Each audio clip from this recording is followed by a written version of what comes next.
Hey,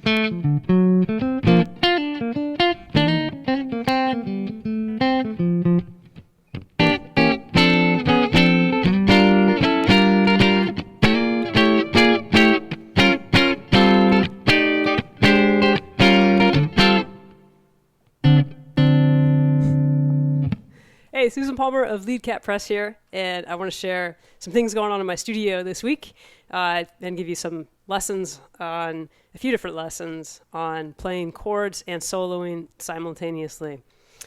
First off, I want to say I'm wearing a new sweatshirt today. Hoodies are my emotional support animals. And this one is from a company in Portland, Oregon called Strum. I've never been there, but I spent a lot of years in Portland, and I was missing home, so I got the sweatshirt one night. They have awesome gear from what I can see online, and I hope one day to go there and check out some of their gear.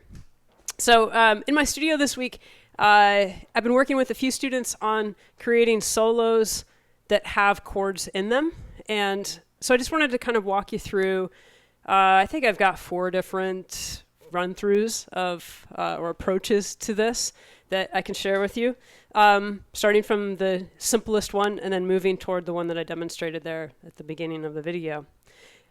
This one is going to work for students who've had experience with power chords and an E string root minor pentatonic scale. If you know those, then you're going to be good to go. If you don't, you might be able to just kind of watch my fingers and copy it. But the most important thing when playing chords and trying to improvise a single note solo is how to marry those two so that it sounds like 2 people playing. And it helps at first to really think about a structure, to have a concrete rhythm where you're coming in on those chords and then solo in those little spaces that are available. So my first one, again, power chords in a minor pentatonic scale. I've got 2 chords, G5 and A5, and then the solo for it is just an A minor pentatonic scale. So this is one I've used in workshops, clinics, private lessons, group lessons, with all range of people. It's kind of cool how well this one adapts. So anyway, here's the groove.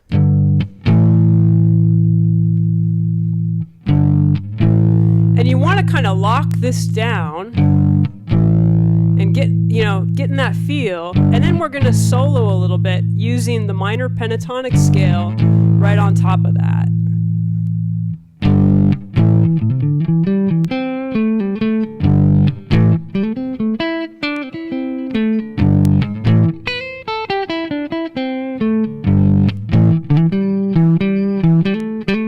So there's a little demo of that. I'm sure you can play it better than me, but that's anyways the way that one works.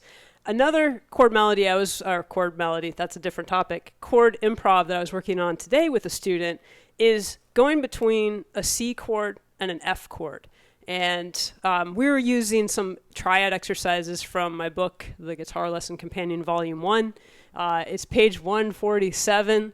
And this is track 121. I'm not going to play the track because, wouldn't you know it, I'm using my iPad to record this video, and I didn't set up a way to play the track too. But maybe I'll do another video if this one goes well and demo that as well. But at any rate, what you want to do on that track, or just without the track, because that's the beauty of improvising with chords, is to, again, hit those chords with a regular pattern. So I'm going to hit them at the beginning of each measure. And I'm going to play a C triad. So right here on 5th fret, I've got the notes G, C, and E. Second inversion C triad, if you want to get all specifics about it. And then the next one I've got is an F major triad. I'm doing this in first inversion. So I've got A, C, and F. And then the scale I'm using, I usually encourage people to start with that minor pentatonic, an A minor pentatonic, because it's right there in the area. It's got a lot of great notes in there. But like I tell a lot of classes that I teach, I view that minor pentatonic as kind of like, just a spice pack for for music. It'll get you in the general vicinity of a feel, but it's not very specific. So yeah, I will kind of use that minor pentatonic scale, but I'm also going to venture into just the C major scale a little bit too, to have a few extra notes like that note F, which is pretty important when you're playing that F triad. So here's the example of that. So if I'm playing C chord and F chord and then improvising a little bit in between there. So I have C, F,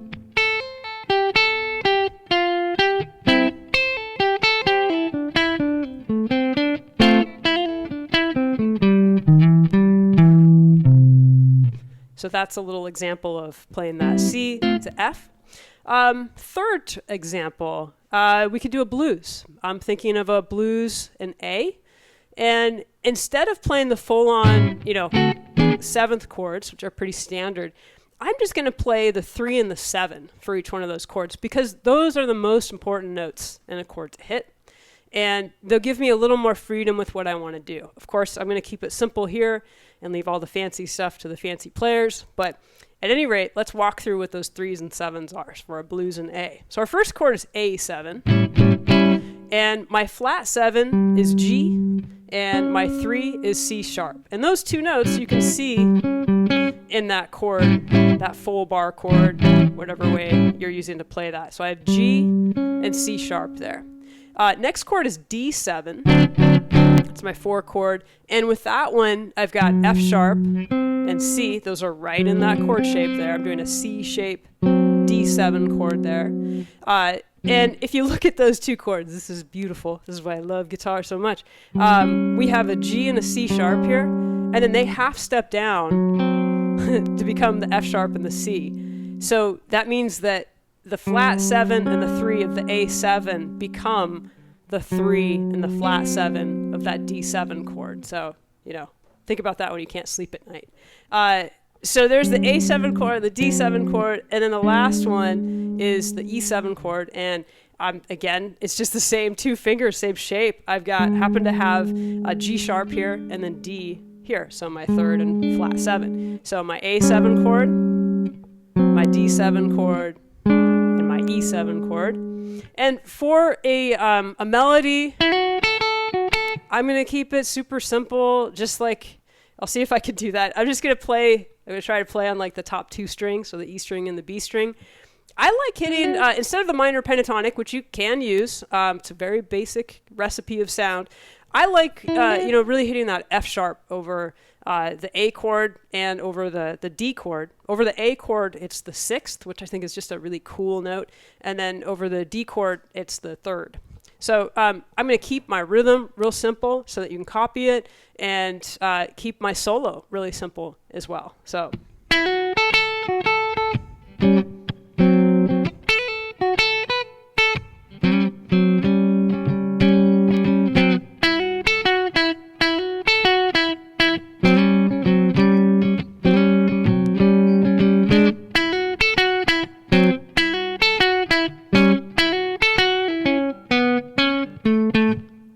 Real simple example there of a blues in A. And the last example, this is kind of what I was playing at the beginning, is I took a jazz standard, Beautiful Love. I played just the first part of that. And I was soloing. I was using some jazz chords. I tried to keep them real simple, so you could really see what I was doing there. And with that, whenever anybody wants to solo with jazz stuff, dropping your own chords in for that, it's a little bit more challenging in some ways. But I think it helps to start with something really simple. That's kind of my nature as a teacher. And so what I think it really involves is a lot of imagination. I think you have to do a lot of playing in your head, kind of imaginary playing of how you think chord punches should sound before you put it on your instrument. And you might even, start with holding your instrument and, kind of imagining a solo and not even playing the chords. You can just, just mute the strings there to give kind of the approximation of the rhythm that you're hearing. So you might hear, a little solo. I'm not going to sing because I think I'm terrible, but you might hear a little solo in your head, and you just kind of want to scratch the sounds of that on your guitar as those punches there to show you where to put those chords. So, for example, a little melody. I'm just thinking in my head, and here I got my tapping foot here.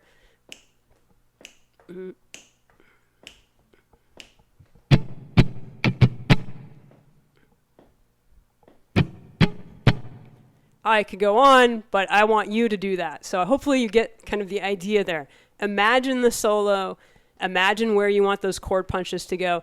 If you're really struggling with that, first of all, listen to some big band music. There's lots of great stuff. And Wes Montgomery also. Not only did he play in big band situations, but he also illustrated this kind of chord punching concept in a lot of his solos. So with that, that third example, the way I usually start people off, if I had a student last week who was working on Beautiful Love, I'll just have them start with one note, and that one note might be incorrect sometimes, but that's okay for now. The idea is just to try to hear where those chords go. So let me get that song in my head.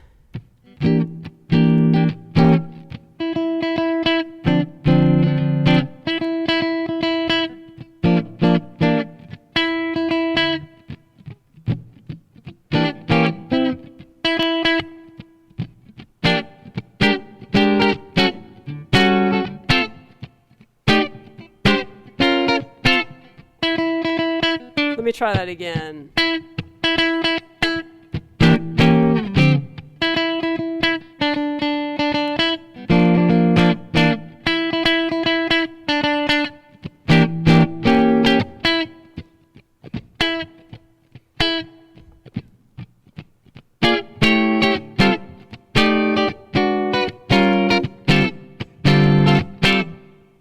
So, I was just kind of throwing some chords in there to give you an idea of how to play that.